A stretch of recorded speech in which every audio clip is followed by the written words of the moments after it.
દરેક નીતિની સામે કાયદાની રીતે ઊભો રહેતો SSK ન્યૂઝ ચેનલ।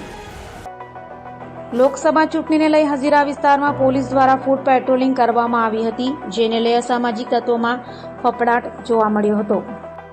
લોકસભા ચૂંટણી સમયે અસામાજિક તત્વો કોઈ અઘટિત ઘટનાને અંજામ ના આપે તે માટે પોલીસ સતત પેટ્રોલિંગ કરી રહી છે, ત્યારે હજીરા વિસ્તારમાં પોલીસ દ્વારા ફૂટ પેટ્રોલિંગ કરાયું હતું। હજીરા પોલીસ મથક વિસ્તારમાં PIGS પટેલ તથા PSI TK દેવમુરારી અને હજીરા પોલીસ સ્ટેશનના 27 પોલીસ માણસો અને SRP ગ્રુપ 12ના 1 તથા 20 માણસો સાથે રાજગરી ગામ વિસ્તારમાં ફૂટ પેટ્રોલિંગ કરવામાં આવ્યું હતું, જેમાં રાજગરી ગામ ટેકરા ફળિયાથી રાજગરી ગ્રામ પંચાયતથી રાજેશ્વર મહાદેવ મંદિરથી નિશાળ ફળિયાથી છપછપાઝપ રોડ સુધી ફૂટ પેટ્રોલિંગ કરાયું હતું। આ દરમિયાન ગામ લોકોની સમસ્યા જાણવાનો પ્રયત્ન કરાયો હતો અને તકેદારીના ભાગરૂપે જરૂરી સૂચનાઓ આપવામાં આવ્યા હતા।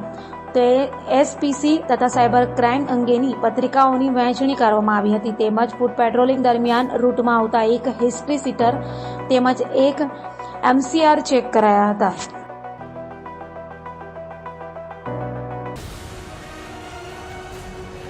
દરેક નીતિની સામે કાયદાની રીતે ઊભો રહેતો SSK ન્યૂઝ ચેનલ।